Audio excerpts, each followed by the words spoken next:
What? Was the first thing he could make himself say.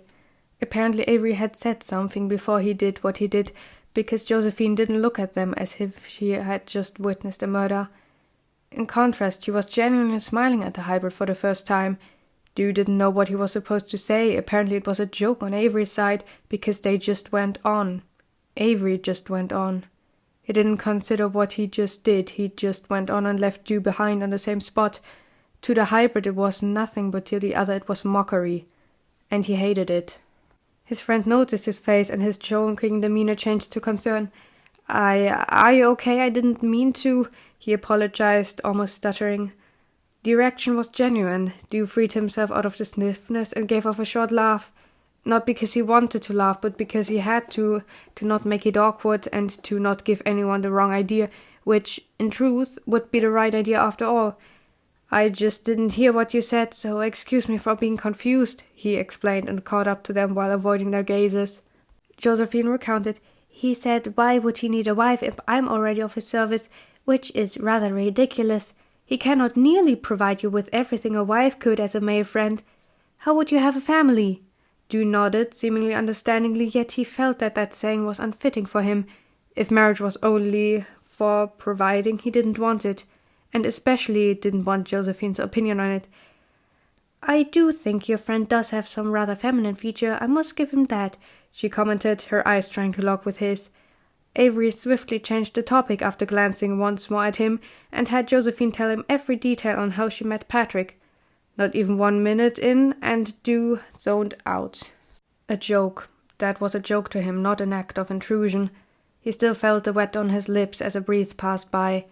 With his sleeve he wiped it away. The less he thought about it, the better.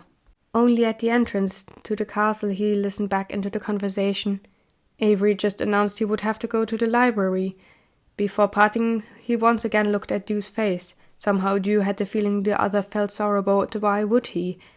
To Dew's relief, Josephine went into the second story of the kitchen first and tasked him with sorting peas together with her on the community table. It was a suitable distraction, because then he would have to endure all the other people's thoughts while not having to sort his own. "Does your friend do this kind of joke often?" Josephine questioned with large interest. No, he doesn't," he replied, but then thought of something. "Once he kissed me on the head, but that was when he was mocking his mother's preference for his brother." "You were so flustered, I thought it a little strange. Did you like it at least?" He didn't know how to answer. Maybe he would sort it into the category surprising, slightly disturbing and uncomfortable, but somewhat interesting as well, but mostly violating his boundaries. Why would she even want to know anyway? Dew didn't think she'd be the kind of person to collect evidence against him and report to authorities.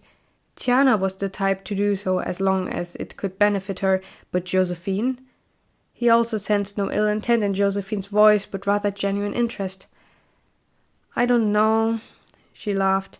"How can you not know? It was your first kiss after all, wasn't it?" But he really didn't know. He had barely even realized what was happening at that moment, so he just shrugged. She stared at him for a moment, waiting for an answer, but when he didn't, she just said, "If he were a woman, I would totally convince you to marry, for your sake." "You've seen him once," Dew mumbled. "And I've seen you 1,000 times, and never have you had the courage to threaten to suffocate anyone," she threw back. "I'm a little concerned, though. It didn't seem to be his first time." Luckily, she didn't speak of it when they went downstairs to help the others. Dew wasn't sure how exactly she was thinking of it, but he wouldn't be executed in the next couple of days, he was convinced.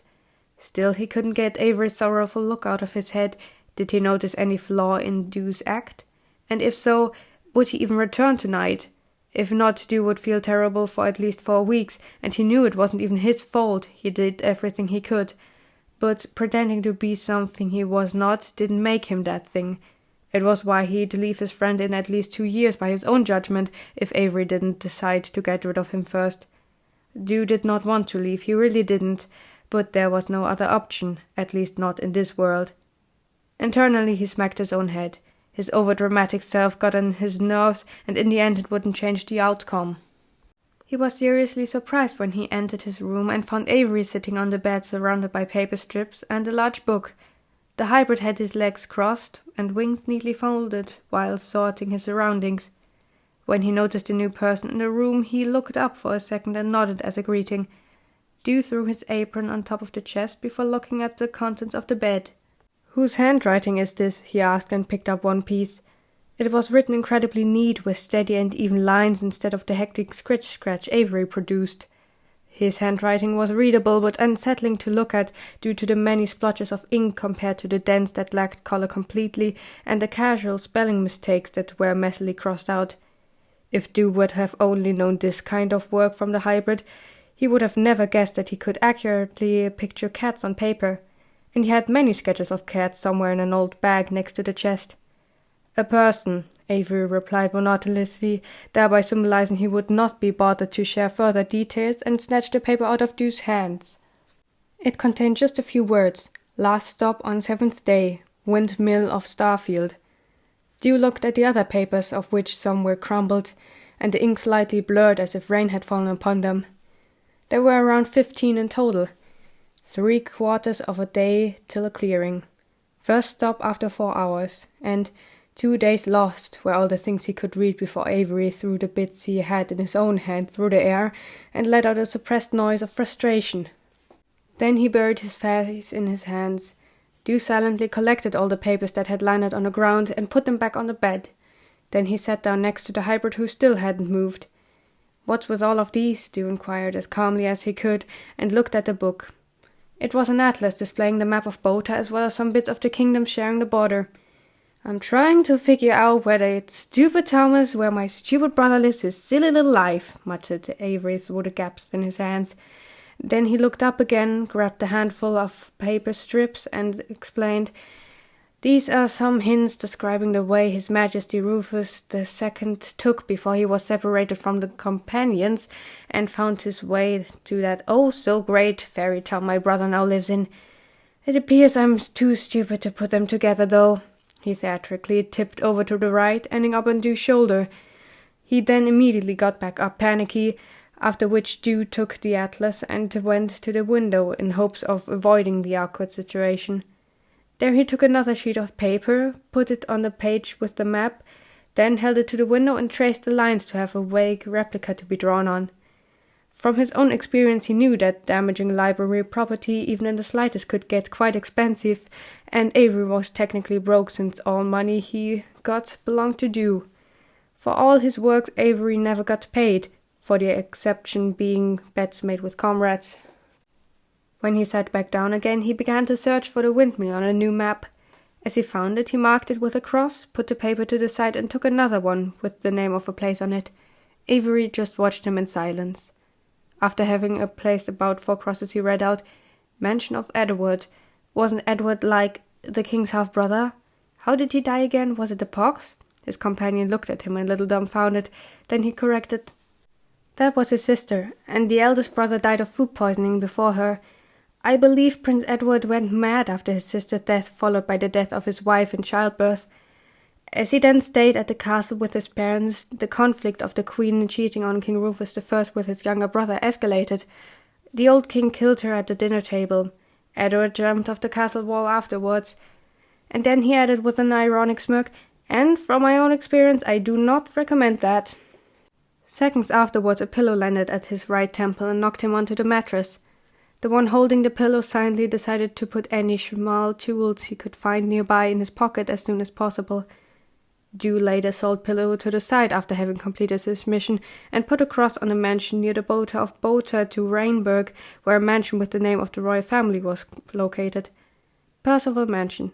But barely anyone used that name anymore after Rufus II came to reign the land, at least Frederick explained it that way. At last, barely any paper strips were left, and the crosses could be easily connected to being an almost straight line with a slight curve westwards. There were 8 places in total, the last and before last one being the furthest apart.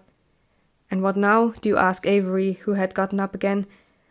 The place's goal was to show him parts of the kingdom he was destined to rule, and end up at the mansion to spend a week there for pleasures like hunting. It looks like they only went a short distance every day because of that. So he got lost after their brag here. Dew pointed at the 7th location. Then he wandered around for around 2 days before ending up at that village thing, and there says he wandered westward without a horse. Avery nodded as he followed Dew's finger over the map and added, "On day 3 to 4 they also went by foot, so we could use that as a measurement." Dew drew a vague circle around the possible area. Then he looked at Avery and smiled. "Wasn't that hard, was it?" The other leaned back while pulling at his long black hair and groaning, "My mind is filled with metal scraps and feral cats dancing in circles." Dew reacted with a smile and countered in a more serious manner, "You should have heard Tiana today, though. She said she visited Charles' grave and saw an adult crow sitting on a stone. She really believed that was his reincarnated form, but it hasn't even been a month since his passing.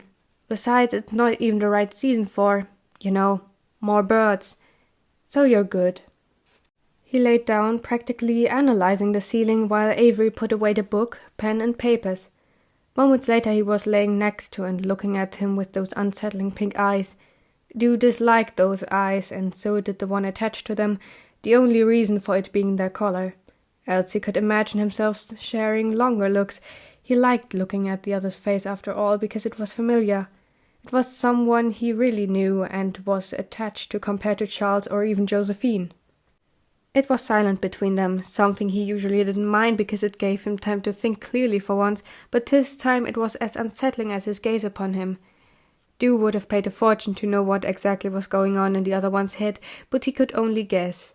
Then Avery started out of nowhere, "I'm sorry again, because of earlier. It was stupid of me to do that without asking. It wasn't funny or appropriate." "It's fine," Dew replied like before, hoping he could be a good liar. "You didn't seem fine. It's not too hard to tell when you dislike a situation, and I should have asked. If that ever happens again, you'll have to hit me as hard as you can." "I just thought you put a whole lot of trust into Josephine," Dew exclaimed, and that wasn't even a lie, but still not the whole truth. The hybrid asked, "Why's that?" "I don't want to be executed as a result of a joke." As he glanced at Avery, he saw the hybrid's frown. "Executed? Oh!" Dew shook Avery's head by the horns. How could he not have thought of that kind of consequence? He was a knight, the manifestation of the law, but then he claimed, "That wouldn't have gotten you executed, not even if you were promised to someone or married. But now that I think of it, a possible consequence could have been castration." "And you did not think of that," the Merlin cried out, a little enraged. "Well, I genuinely don't think bad of it. My mom had a distant female lover who sometimes came to visit, and that wasn't the reason she went nuts. Besides that, if there would have been the discussion of mutilation, I could have easily have the claims be dropped." "Does your method involve manslaughter?" "That's my part to worry about," he answered, looking away innocently. Dew gently pushed the lower part of his palm against the other's chest, to which he reacted by cramping up for a second before puffing out a forced laugh. "Don't laugh, I'm serious." The Merlin was seemingly not taken seriously, so he took the hybrid's hands to shake him on those. "I wouldn't have killed anyone, I promise," Avery chuckled without defending himself from Dew's attacks. "Let's just say I have around 600 more things you do not know about." 600 stab wounds don't count as strategies," Dew huffed while he was being overtaken and loosely nailed to his back by his wrists. Avery simultaneously let go of him when Dew attempted to free himself and replied, "1 is enough, or maybe 2. The rest are words because you can't stab your way out of every situation." The blonde one got back into his sitting position and brushed his unfamiliarly short hair out of his face. "Want to bet?"